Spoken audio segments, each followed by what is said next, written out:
Los químicos han ideado modelos para las diversas clases de enlaces, descripciones que han ayudado a explicar las propiedades de los elementos y de los compuestos y a predecir sus comportamientos. Las clases de enlaces más representativos son aquellos que se forman y se rompen durante las reacciones químicas. Pero podría ser más fácil comprender su naturaleza si nos ocupamos primero de un tipo de enlace que explica solo las propiedades físicas de un grupo de sustancias importantes. Los metales han permitido el desarrollo de nuestra sociedad tecnológica. En las comunicaciones, en la construcción, en los transportes, en la gran revolución electrónica, los metales son sustancias indispensables. Los metales también son básicos en los procesos de la naturaleza. En la tabla periódica de los elementos, los metales se encuentran todos en la misma zona y tienen una serie de propiedades similares que pueden ser explicadas por los enlaces metálicos que se encuentran solamente entre los átomos de los metales. Este tipo de enlace, como todos, está basado en la estructura atómica. Podemos considerar la estructura del metal sodio, por ejemplo, como un caso típico. Un átomo de sodio es eléctricamente neutro. En su nivel de energía más externo tiene un electrón. Es un electrón de valencia. Los electrones de valencia están implicados en los enlaces. Este electrón está tan débilmente atraído por el núcleo de su átomo que en una gran agregación de estos átomos, el efecto es una nube de electrones de valencia negativamente cargados fluyendo entre los átomos, regularmente ordenados y que han perdido sus electrones exteriores permanentes. Esto proporciona a los átomos una carga positiva, así que podemos llamarles iones. Es la atracción entre los iones cargados positivamente y la nube de electrones negativos fluyendo entre ellos lo que enlaza todos los átomos para formar los elementos metálicos. Bajo el microscopio podemos observar cómo se forman los enlaces metálicos con átomos del metal plata ordenándose a sí mismos en estructuras muy precisas, conocidas como cristales. Una pauta repetida, llamada red cristalina, está en construcción. Como los átomos se mueven dentro de esta red, ellos liberan sus electrones convirtiéndose en iones positivos. El enlace metálico puede explicar las propiedades comunes de los metales. ¿Por qué los metales tienden a tener brillo? Las ondas luminosas están implicadas en ello y tienen una cierta frecuencia de vibración.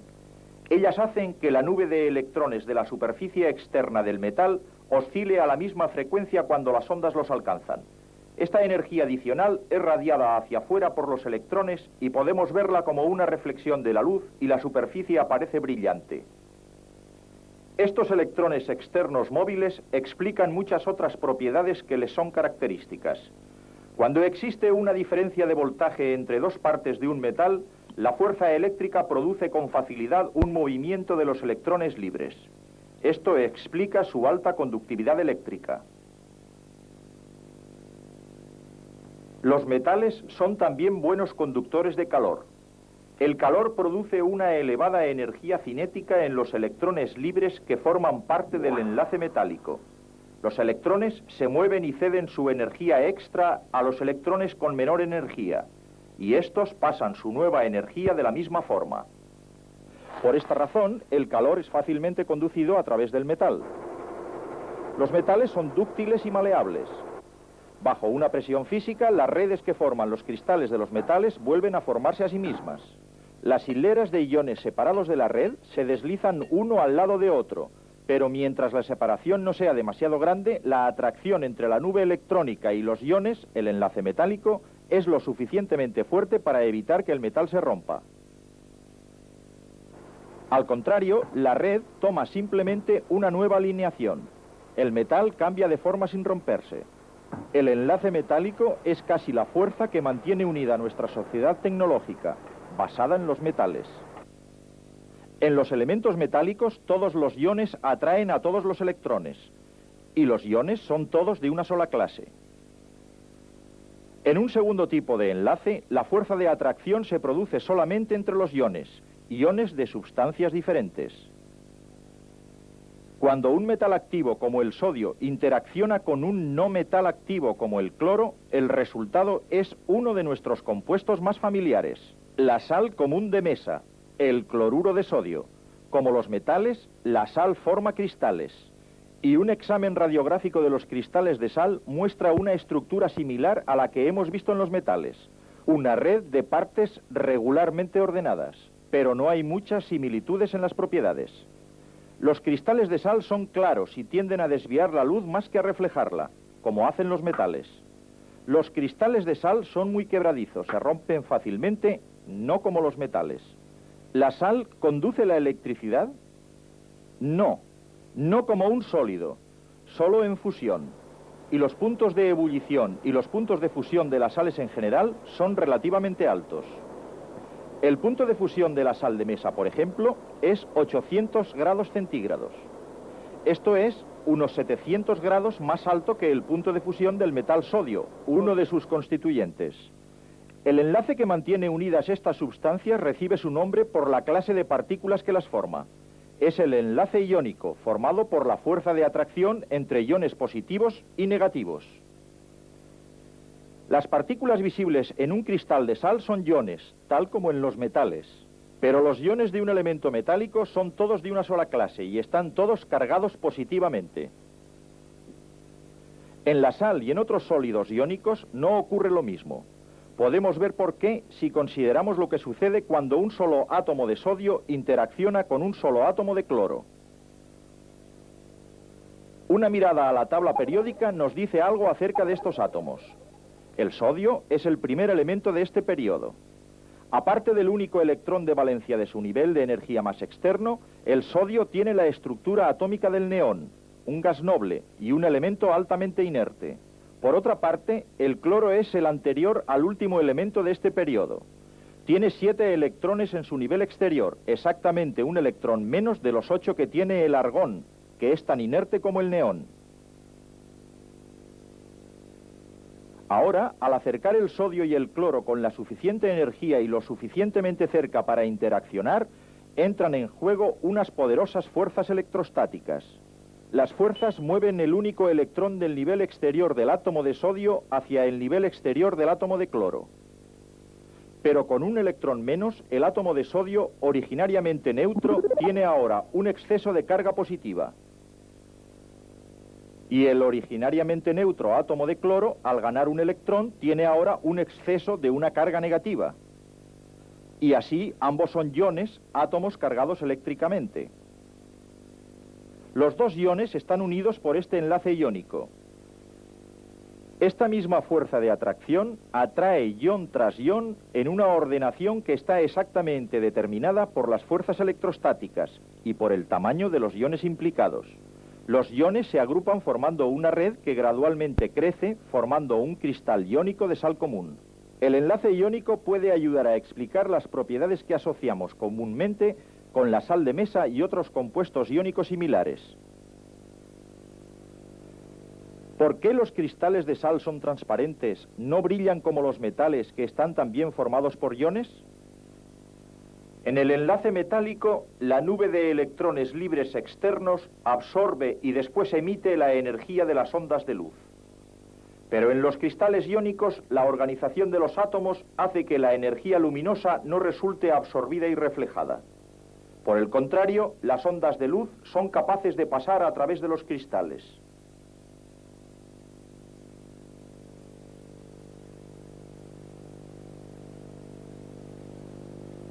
¿Por qué es tan quebradizo un cristal de sal?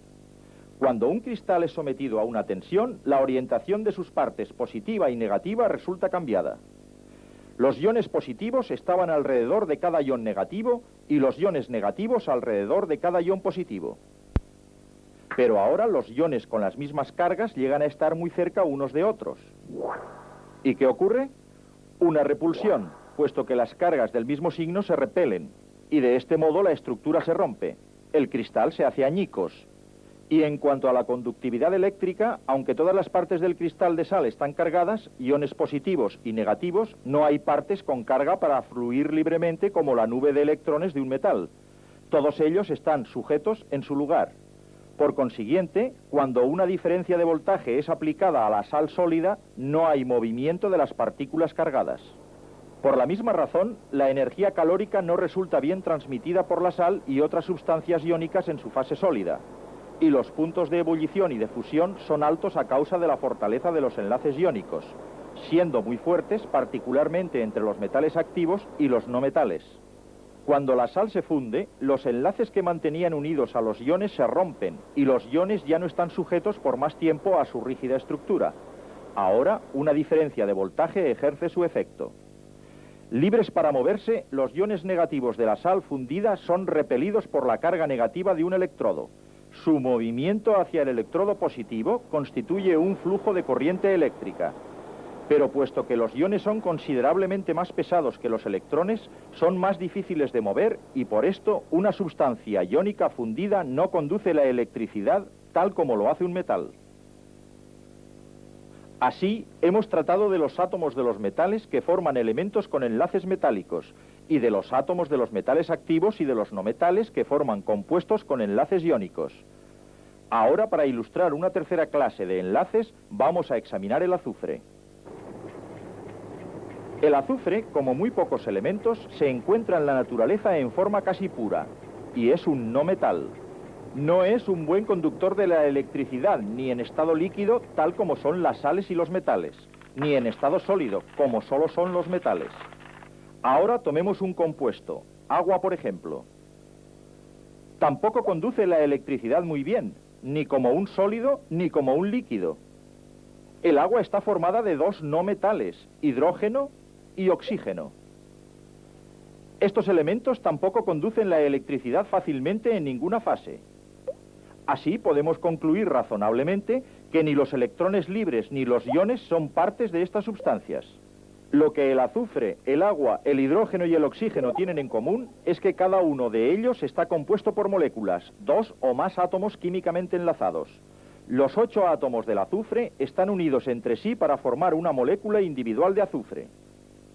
2 átomos de hidrógeno y un átomo de oxígeno se unen para formar una molécula individual de agua. 2 átomos de hidrógeno forman una molécula de ese gas. 2 átomos de oxígeno forman también una molécula de ese gas. Una molécula es la unidad más pequeña de una sustancia que retiene las propiedades químicas de tal sustancia. Vamos a considerar